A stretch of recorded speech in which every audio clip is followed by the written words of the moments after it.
Somebody asked me the other day, how do you stay so calm? How do you stay so centered and grounded? And you seem to know exactly what to say and what to do in situations like that. And it occurred to me that it's because I have been here before. I've lived in chaos and crisis mode, so it's not a new place for me. But I also understand that this feels like a new place for a lot. It's a lot of unknowns that we're trying to navigate through. And I haven't been through a pandemic before. That's not what I mean, but I have been through scary times and traumatic times and a crisis mode. I've lived in a crisis mode. As a single parent, there was a change that happened to me.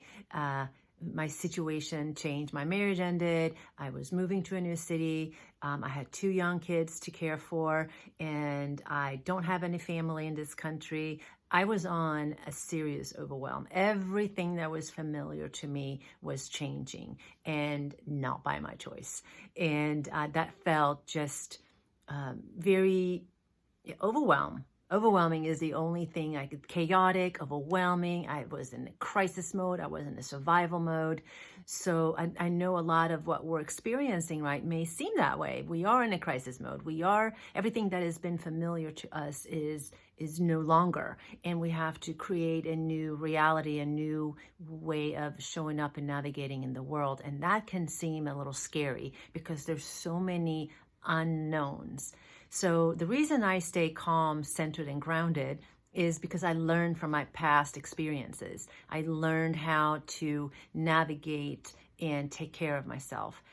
It took me a while to get to that point because I was in my suffering for a while. But once I figured out that the best thing I can do for myself and for my children and for my community and the workplace that I was in at the time was to really care for myself. And so I began this awareness practice that really started with taking care of me. Taking care of me helped my children feel more that mom was grounded, she was centered, she had a plan, she took care of herself, and that created this calm in our household, even though everything felt so strange and new and foreign and unfamiliar. And so I want to invite you to really focus on your self-care. Focus on the things that you can control, which is taking care of you, your mind, your body, your spirit, and your emotions. You can care for those, however that looks for you.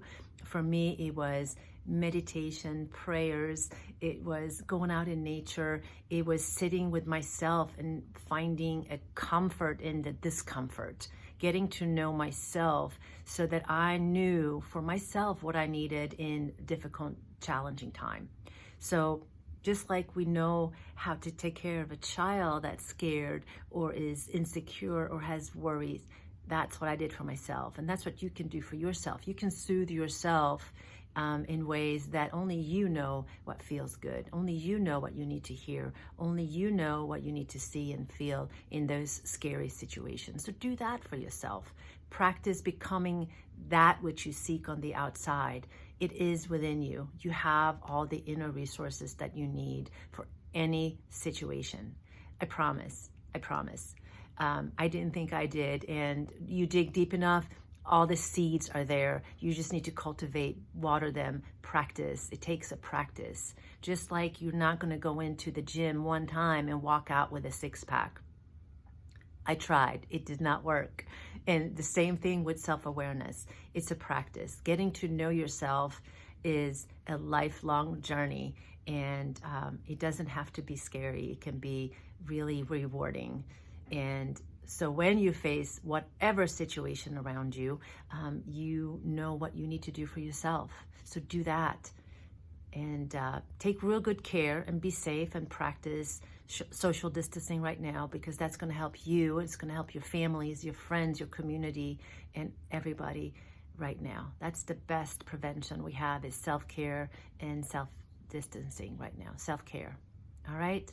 I talk to you soon.